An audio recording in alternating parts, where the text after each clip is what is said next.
ছেলেটি একদিন নদীর ধারে বসেছিল।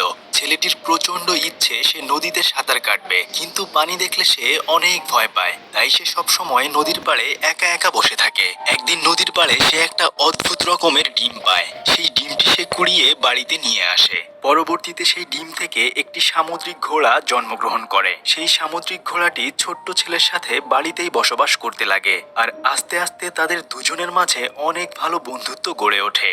কিন্তু ছেলেটির মা যদি জানতে পারে তাহলে তাকে অনেক বকাবকি করবে। দিন দিন ঘোড়াটি বড় হতে থাকে। মজার ব্যাপার হচ্ছে এই সামুদ্রিক ঘোড়াটি প্রতিদিন প্রায় 10 মিটার পর্যন্ত লম্বা হতে পারে। পরবর্তীতে সামুদ্রিক ঘোড়াটির সাথে নানা ধরনের ঘটনা ঘটে যায়। ছেলেটি এবং ঘোড়াটির সাথে কি ঘটেছিল সেটা জানতে হলে অবশ্যই আপনাকে ভিডিওটি শেষ পর্যন্ত দেখতে হবে। তো চলুন গল্পটি শুরু করা যাক। দুজন ছেলে মেয়ে দেয়ালে টাঙানো একটি ছবি দেখে একজন আরেকজনকে জিজ্ঞেস করে এটা কিসের ছবি। তখন ছেলেটি বলে এটা সমুদ্রের দানবের ছবি, তবে আমার মনে হচ্ছে ছবিটি আসল নয়। মেয়েটি বলে তুমি কি করে বুঝলে এটা আসল ছবি নয়? তখন ছেলেটি বলে এটা সবাই জানে যে এটা একটা ভুয়া ছবি। যখন তারা দুজন পারস্পরিক কথা বলছিল, ঠিক তখন পেছন থেকে একজন বৃদ্ধ লোক বলে শোনো ছেলে, এই ছবির পেছনে একটি বাস্তব কাহিনী রয়েছে। তোমরা যদি জানতে চাও তাহলে গল্পটি তোমাদেরকে শোনাতে পারি। তখন তারা দুজন খুবই আগ্রহ প্রকাশ করে গল্পটি শোনার জন্য। বৃদ্ধ লোকটি বলে তাহলে আমাদেরকে দ্বিতীয় বিশ্বযুদ্ধের সময় ফেরত যেতে হবে। স্কটল্যান্ডের ছোট্ট একটি শহরে অ্যাঙ্গস নামে একজন বালক বাস করত। সমুদ্রের প্রতি তার অনেক টান থাকলেও পানি দেখলে সে প্রচন্ড রকমের ভয় পেত। সেজন্য সব সময় সে পানির কিনারায় বসে থাকত। সমুদ্রের পাড় থেকে নানা ধরনের শামুক ঝিনুক কুড়িয়ে সে তার বালতিতে রাখে। তখন তার বাচ্চাকালের কথা মনে পড়ে যায়। তার বাবা তাকে ছোটবেলায় সমুদ্রের পাড়ে ঘুরতে নিয়ে যেত এবং তাকে বলতো এই সমুদ্র একটি জাদুকরী সমুদ্র। এসব কথা ভাবতে ভাবতেই হঠাৎ করে সে বিশাল একটা ডিমের মতো জিনিস দেখতে পায়। তখন সে সেটাকে উল্টে পাল্টে দেখছিল। তখন তার মা এসে তাকে ডেকে নিয়ে যায়। অ্যাঙ্গস তাড়াহুড়া করে সেই ডিমটি সাথে করে নিয়ে যায়। বাড়িতে ফিরে সে একটি পরিত্যক্ত ওয়ার্কশপে প্রবেশ করে। তারপর সে ডিমটিকে বেসিনের পানিতে ভালো করে ধুয়ে একটি চাকু দিয়ে খোলস ছাড়াতে লেগে যায়। একটু খোলস ছাড়াতেই সে ভেতরে নীল রঙের অসম্ভব সুন্দর কিছু একটা দেখতে পায়। আর তখনই তার মা তাকে ডাক দেয়। সে ওই ডিমটিকে ওখানে রেখেই চলে যায়। রাতের বেলায় যখন ঝড় হচ্ছিল তখন সে জানালা দিয়ে দেখতে পায় যে সেই রুমের দরজা খোলা রয়েছে। সে বৃষ্টির মধ্যে দৌড়ে ওই রুমে প্রবেশ করে দেখে যে ডিমটি সেখানে নেই। খোলস ছাড়িয়ে ভেতর থেকে কিছু একটা বের হয়ে গেছে, কিন্তু ওই রুমের জিনিসপত্রগুলো কোনো একটা প্রাণী এলোমেলো করে ভেঙে ফেলেছে। অ্যাঙ্গস একটু একটু করে সামনে আগাতে থাকে। তারপর সে ঝোপের মধ্যে অদ্ভুত ধরনের ছোট্ট একটি প্রাণী দেখতে পায়। সে প্রাণীটিকে হাত দিয়ে ধরতে গেলেই প্রাণীটি তাকে কামড় দিতে যায়। অ্যাঙ্গস তখন দৌড়ে অন্য রুমে এসে একটি আলো নিয়ে যায়। আলোটি টুকরো টুকরো করে সে ওই প্রাণীটিকে খেতে দেয়। আস্তে আস্তে প্রাণীটি সেগুলো খেতে থাকে, কিন্তু কিছুক্ষণ পরেই অ্যাঙ্গস দেখতে পায় প্রাণীটির শরীর কেটে গেছে। তখন সে দৌড়ে গিয়ে একটি ব্যান্ডেজ এনে লাগিয়ে দেয়। আর ঠিক তখন তার মা তাকে ডাক দিলে সে অন্য রুমে চলে যায়। পরদিন যখন অ্যাঙ্গসের ঘুম ভাঙে তখন সে দেখতে পায় যে তাদের বাড়িতে অনেক সৈন্যরা এসেছে। মূলত তার বাবা একজন সৈন্য ছিলেন, তাই এই বাড়িতে কয়েক প্লাটুন সৈন্য আসে থাকার জন্য। কেননা এর পাশে একটি নদী রয়েছে যেখান দিয়ে নাৎসি বাহিনীর সাবমেরিন আঘাত হানতে পারে এমন আশঙ্কা মনে হচ্ছে। তখন অ্যাঙ্গসের মা বলে আমাদের বাড়ির মালিকের অনুমতি ছাড়া আপনাদেরকে এখানে থাকতে দিতে পারি না। তাছাড়া এত মানুষের খাবারের ব্যবস্থা আমরা কি করে করব? তখন ক্যাপ্টেন বলে আমরা বাড়ির মালিকের অনুমতি নিয়ে এসেছি এবং খাওয়ার ব্যবস্থা আমরা নিজেরাই করে নিব। এরপরে সেনারা সেখানে একটি ক্যাম্প তৈরি করে। অ্যাঙ্গস অনেক খুশিতে তখন তার বোনকে বলে আমাদের বাড়িতে সেনারা থাকবে, ব্যাপারটা অনেক বেশি রোমাঞ্চকর হবে, তাই না? তার বোন বলে অবশ্যই হবে। কথায় কথায় সে তার বোনকে বলে আপু তোমাকে একটা গোপন কথা বলবো, তুমি কিন্তু কাউকে বলবে না। কিন্তু তার বোন তাকে পাত্তা না দিয়ে চলে যায়। এরপর অ্যাঙ্গস কয়েকটি বই নিয়ে সেই পরিত্যক্ত রুমে প্রবেশ করে। রুমের ভেতরেই প্রবেশ করে সে দেখতে পায় যে রুমের সবকিছু এলোমেলো হয়ে রয়েছে। এই প্রাণীটি একটি জুতো কামড়ে ধরে আছে। অ্যাঙ্গস এসে প্রাণীটিকে ছাড়িয়ে বলে বুঝতে পেরেছি তোমার ক্ষুধা লেগেছে, এসব পচা জিনিস তোমাকে খেতে হবে না, দাঁড়াও তোমার জন্য খাবার নিয়ে আসি। এই বলে সে দৌড়ে রান্নাঘরে খাবার আনতে যায়, কিন্তু সেখানে গিয়ে সে একটি কুকুর দেখতে পায়। একজন বাবুর্চি বলে কি চাই ছেলে তোমার? তখন সে বলে আমার কিছু খাবার চাই। কিন্তু সেনাদের বাবুর্চি বলে এখানে কোনো খাবার অনুমতি ছাড়া তুমি কখনোই পাবে না। অ্যাঙ্গস তখন বুদ্ধি খাটিয়ে বলে আমি মূলত রান্নাঘরের ময়লা পরিষ্কার করি, ময়লাগুলো নিয়ে আমি চলে যাচ্ছি। তারপর সে ময়লার ড্রামটি নিয়ে চলে যায়। তখন প্রাণীটি সেই ড্রাম থেকে নানা ধরনের খাবার খেতে থাকে। অ্যাঙ্গুস চিন্তা করে ওর একটা নাম দেয়া প্রয়োজন। তখন সে রবিনসন ক্রুসো বইটি দেখতে পায়। এরপর সে প্রাণীটির নাম দেয় ক্রুসো। এরপরে অ্যাঙ্গুস একটি বইয়ের পৃষ্ঠা উল্টাতে উল্টাতে মেলাতে থাকে এই প্রাণীটি আসলে কেমন ধরনের প্রাণী। ঠিক তখন বৃদ্ধ লোকটি বলে, তোমরা কি গল্পটি আসলেই শুনতে চাও? তখন সেই ছেলে মেয়ে দুটি বলে, অবশ্যই শুনতে চাই, আমাদের অনেক ভালো লাগছে। সে বলে, আচ্ছা ঠিক আছে, শোনো তাহলে। এরপর অ্যাঙ্গস এবং ক্রুসোর সাথে ভালো সম্পর্ক গড়ে ওঠে, কিন্তু আস্তে আস্তে ক্রুসোর শরীর শুকিয়ে যেতে লাগে। তাই অ্যাঙ্গস বুদ্ধি করে ক্রুসোকে ড্রামের মধ্যে পানি ভরে রেখে দেয়। তখন সে দেখে যে ক্রুসো পানির মধ্যে খুবই মজা পাচ্ছে এবং সে পানির সাথে খেলা করছে। তখন অ্যাঙ্গস আনমনে বলতে থাকে, ইস, আমি যদি তোমার মতো সাঁতার কাটতে পারতাম তাহলে কতই ভালো হতো, তাই না? কিন্তু আমি পানি খুবই ভয় পাই।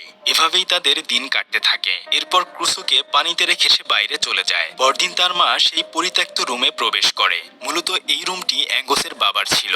অ্যাঙ্গসের মা একজন প্লাম্বারকে রুমটি পরিষ্কার করার জন্য দায়িত্ব দেয়। ওনার নাম হচ্ছে লুইস। পরদিন সকালবেলা লুইস পানি ভর্তি ড্রামটিকে বাইরে নিয়ে আসে। তখন অ্যাঙ্গস দৌড়ে গিয়ে দেখে যে সেই ড্রামের মধ্যে ক্রুসো নেই। তখন সে জিজ্ঞেস করে, আপনি কি এর ভেতর থেকে কিছু বের হতে দেখেছেন? লুইস বলে, না, আমি কিছু দেখিনি। অ্যাঙ্গস বলে, আপনি এখানে কি করছেন? এটা আমার বাবার ওয়ার্কশপ। লুইস বলে, তোমার বাবা আসলে তখন তুমি এখানে এসো, তাছাড়া কখনো এখানে এসে তুমি আমাকে ডিস্টার্ব করবে না। সেদিন রাতের বেলা অ্যাঙ্গস ক্রুসোকে খুঁজতে থাকে, কিন্তু সে কোথাও তাকে খুঁজে পায় না। এদিকে ক্রুসো খাবারের খোঁজে সেই রান্নাঘরের কাছে চলে আসে, কিন্তু কিছুক্ষণ পরেই একটি কুকুর ক্রুসোকে ধাওয়া দেয়। ক্রুসোর ভাগ্য ভালো যে কুকুরটি শেকল দিয়ে বাঁধা ছিল, না হলে তার অবস্থা একদম খারাপ হয়ে যেত।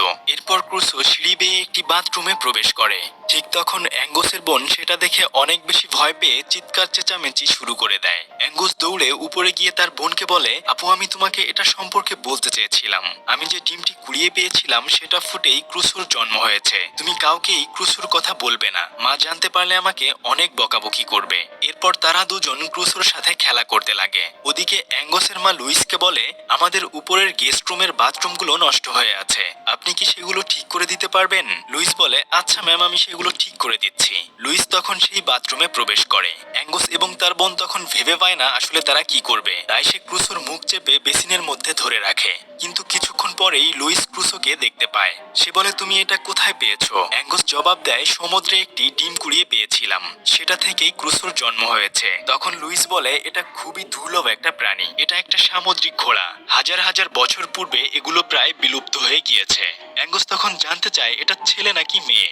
লুইস বলে, এটা ছেলে মেয়ে উভয়ই। মূলত একটা ডিম দিয়ে এসব সামুদ্রিক ঘোড়াগুলো মারা যায়। এসব বলতে বলতেই অ্যাঙ্গসের মা বাথরুমে প্রবেশ করে। তখন লুইস বুদ্ধি করে ক্রুসোকে আটকে রাখে। পরদিন লুইস অ্যাঙ্গসকে বলে, দেখো, এই প্রাণীগুলো কখনোই সারা জীবন বাথটবে থাকতে পারবে না, আমাদের উচিত ওকে সমুদ্রে ছেড়ে দেয়া। কিন্তু অ্যাঙ্গস রাগ করে বলতে থাকে, ক্রুসো আমার সাথেই থাকবে। তখন লুইস তাকে বোঝায় ক্রুসোর বেড়ে ওঠার জন্য তার অনেক খাবার এবং মুক্ত পরিবেশের প্রয়োজন, আমাদের সেই ব্যবস্থা করে দেওয়া উচিত। কিন্তু অ্যাঙ্গস কথা শুনে রাগ করে সেখান থেকে চলে যায়। সেদিন রাতের বেলায় তাদের বাড়িতে একটি পার্টির আয়োজন করা হয়। তখন বাথটবে অ্যাঙ্গস ক্রুসোকে খাবার খাওয়াচ্ছিল। হঠাৎ করে তার বোন এসে তাকে ডেকে নিয়ে যায়, কিন্তু ওদিকে ক্রুসো বাথটব থেকে বের হয়ে পড়ে। সারা বাড়িতে তখন খাবার দাবারের আয়োজন হচ্ছিল, কিন্তু উপরতলায় হঠাৎ করেই ক্রুসোর সাথে সেই কুকুরটির দেখা হয়ে যায়। এরপর কুকুরের ধাওয়া খেয়ে ক্রুসো এদিক সেদিক দৌড়াতে লাগে। ততক্ষণে জিনিসপত্র ভাঙার শব্দ শুনে অ্যাঙ্গস বুঝতে পারে যে উপরে অঘটন ঘটে গেছে, তাই সে ক্রুসোকে খুঁজতে লেগে যায়। কিছুক্ষণ পরে খাবার টেবিলের নিচ দিয়ে ক্রুসো প্রবেশ করে এবং কুকুরটি টেবিলের উপর দিয়ে দৌড়াতে গিয়ে সমস্ত খাবার নষ্ট করে দেয়। এদিকে অ্যাঙ্গস এবং লুইস ক্রুসোকে খুঁজতে লাগে, কিন্তু ক্রুসো বাড়ির সামনে পানির মধ্যে ছোট্ট ছোট্ট মাছ দেখতে পায়। তখন সে সেগুলো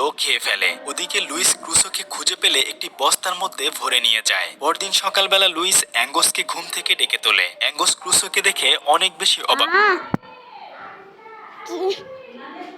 হয়ে যায়, কেননা এক রাতের মধ্যেই প্রাণীটি অনেক বড় হয়ে গেছে। তাই তারা সেদিন গাড়িতে করে ক্রুসোকে সেই নদীর মধ্যে ছেড়ে দেয়। তখন অ্যাঙ্গস অনেক মন খারাপ করে থাকে, কিন্তু ক্রুসো নদীর পানিতে মনের সুখে সাঁতার কাটতে থাকে। তারপর তারা বাড়িতে ফিরে যায়, কিন্তু সেদিন সেই নদীর মধ্যে বাপ বেটা মাছ ধরছিল। হঠাৎ করে বড়শিতে বিশাল একটি মাছ ধরা পড়ে। তখন তার বাবা বলে, আজকে হয়তো আমরা অনেক বড় একটা মাছ পেতে যাচ্ছি। ছেলেটি পানির দিকে তাকিয়ে বলে, বাবা, এটা কোনো মাছ নয়, এটা দুই শিঙওয়ালা শয়তান। তুমি এখনই সুতাটি কেটে দাও। কিন্তু তার বাবা একদমই নাছোড়বান্দা। সে বলে, না, এতদিন পরে এত বিশাল একটা মাছ পেয়েছি, কোনোভাবেই এটাকে আমরা ছাড়বো না। কিন্তু তারপরে তাদের নৌকা স্পিড বোর্ডের মতো দৌড়াতে লাগে। নিরুপায় হয়ে কিছুক্ষণ পরে সুতাটি তারা কেটে দেয়। তারপরে ক্রুসো পানির মধ্যে থেকে একটা লাফ দেয়। বাপ বেটা এটা দেখে অনেক বেশি অবাক হয়ে যায়। পরদিন অ্যাঙ্গসকে সৈন্যদের সাথে কাজে লাগিয়ে দেয়া হয়। সে তখন নিরুপায় হয়ে কাজ করতে থাকে, কিন্তু তার মন পড়ে থাকে ক্রুসোর কাছে।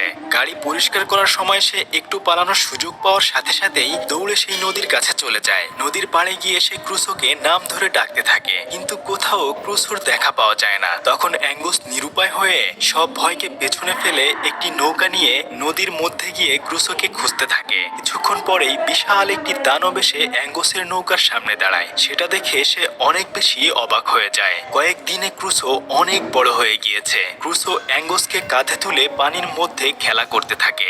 যে ছেলেটি সারা জীবন পানি দেখলে অনেক বেশি ভয় পেত, সেই ছেলেটি আজ পানির তলদেশে যেতে লাগে। দুজনের বন্ধুত্ব এতই গভীর ছিল যে সেদিন তারা অনেক বেশি এনজয় করে। পানির তলদেশে নানা ধরনের মাছ দেখতে পায়। তাছাড়া সেখানে তারা একটি লোহার জাল দেখতে পায়। খুব ভালোই তাদের সময় কাটতে থাকে। তারা দুজন মিলে অনেক অনেক খুনসুটি করে। কিন্তু তখনই সেই বজ্জাত কুকুরটি নদীর ধারে চলে আসে। তখন অ্যাঙ্গস বলতে থাকে, ক্রুসো, তুমি এখান থেকে তাড়াতাড়ি চলে যাও। কুকুরটি তোমাকে দেখতে পেলে অনেক সমস্যা হয়ে যাবে। এরপর বাবুর্চি কুকুরটির সাথে চলে আসে। চলে যাওয়ার সময় সে তাকে একটু দেখতে পায়। অ্যাঙ্গস তার এই রোমাঞ্চকর যাত্রা লুইস এবং তার বোনের সাথে শেয়ার করে। অপরদিকে সেই জেলে বাপ বেটা মাছ ধরা বাদ দিয়ে নদীর পাড়ে চলে যায় সামুদ্রিক ঘোড়াটির ছবি তুলতে। তারা নিজেরা বলা বলি করে, আমরা যদি একবার এই সামুদ্রিক ঘোড়ার ছবি তুলতে পারি তাহলে অনেক বড়লোক হয়ে যাব। তখন সৈন্যরা তাদের গোলা বারুদ নিয়ে সেই নদীর ধারে যায় মহড়া দিতে। ওখানে তারা নদীর মধ্যে কামানের গোলা পরীক্ষামূলকভাবে বর্ষণ করতে লাগে। তখন অ্যাঙ্গস তার মাকে বলে,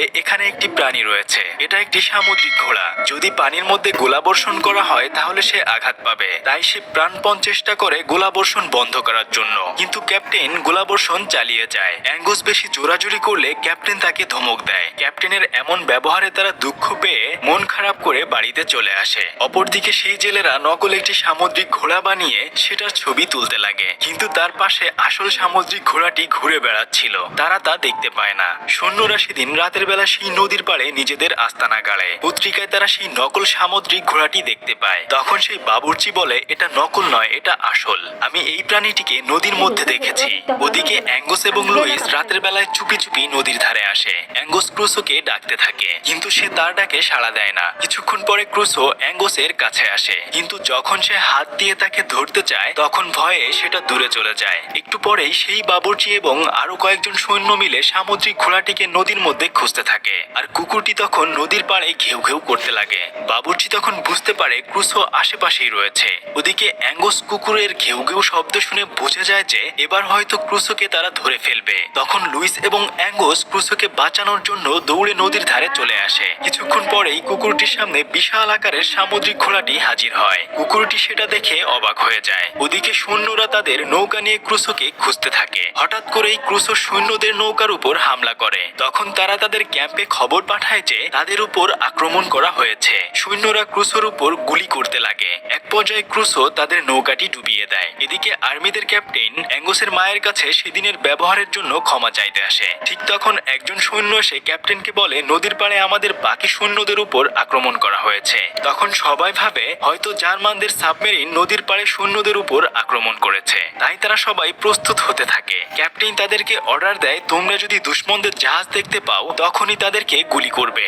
এদিকে একজন সৈন্যকে ক্রুসো প্রায় মেরেই ফেলছিল। তখন অন্য একজন সৈন্য ক্রুসোকে গুলি করতে যায়। লুইস তাকে বাধা দিলে সে তাকে আঘাত করে মাটিতে ফেলে দেয়। গুলি করার সময় সে দেখে যে আসলে তার বন্দুকে গুলি নেই। অ্যাঙ্গস সেই সৈন্যকে বাঁচানোর জন্য পানির মধ্যে আগাতে থাকে। একটু পরেই সে পানিতে ডুবে যায়। ক্রুসো সেই সৈন্যটিকে ছেড়ে দিয়ে অ্যাঙ্গসকে পানি থেকে তুলে বাঁচিয়ে নেয়। লুইস অ্যাঙ্গসের শরীর ধরে ঝাঁকি দিতে থাকে, কিন্তু তবুও তার জ্ঞান ফিরে আসে না। তখন সে হঠাৎ করেই কল্পনায় তার বাবাকে দেখতে পায়। তার বাবা তাকে সেই পরিত্যক্ত ওয়ার্কশপের দায়িত্ব তাকে বুঝিয়ে দিচ্ছে।